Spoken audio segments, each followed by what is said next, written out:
You ever get that feeling, like you're watching everything happen around you, but nobody else is really seeing it? Like people are talking, laughing, posting, trying so hard to be liked. And something about it just feels off. Not loud off, not obvious, just forced. And deep down, you can feel it. There's a different way to move. Nobody explains it. Nobody teaches it, but you can tell it's there. This is for the person who's starting to notice. The one who's realizing that being loud doesn't mean being respected, and being popular doesn't mean being valued. Because the truth is, most people in school are playing a game. They don't even understand. And the few who figure it out early, they don't say much, but they move differently. Adrian was one of those people. But he wasn't always like that. At first, he did what everyone else did.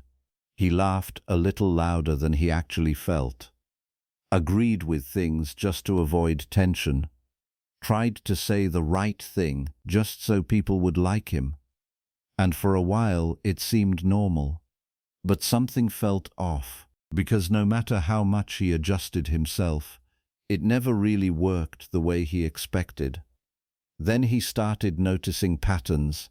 The people who tried the hardest to fit in were the same ones who got disrespected the fastest.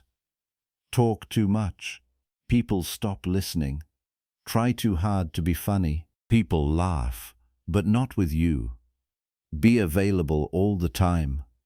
People start treating you like you don't have value. That's when something shifted. He stopped copying and started observing. In class, Adrian barely spoke, but when he did, people listened.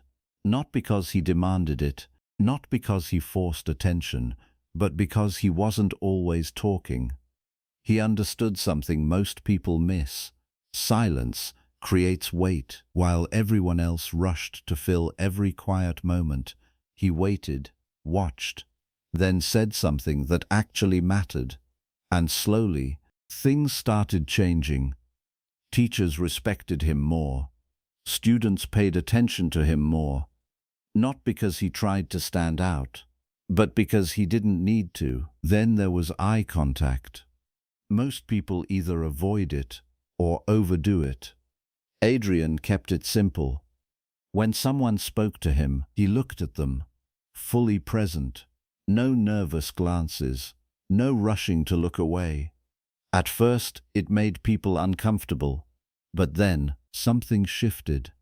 They took him seriously, because confidence isn't loud, it's steady. He also noticed how people handled disrespect. If someone joked on them, they'd either laugh along, even if it bothered them, or get emotional, defensive, reactive. And both made things worse. Adrian did neither. If something crossed the line, he paused, looked at them, and calmly said, "Say it again." No anger, no yelling, just enough pressure to make the other person think twice. And most of the time, they backed off. Because real presence doesn't need aggression. But what really separated him was this. He didn't try to be liked, and yeah, that sounds backwards.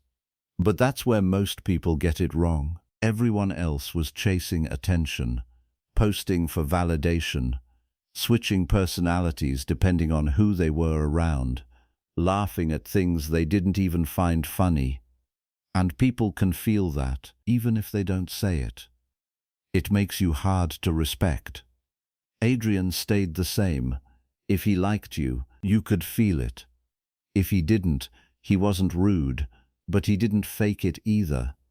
And that consistency, it built something deeper than popularity. It built trust, and trust turns into quiet respect. Over time, people started treating him differently, without him asking. They didn't interrupt him as much. They listened when he spoke. They thought twice before testing him.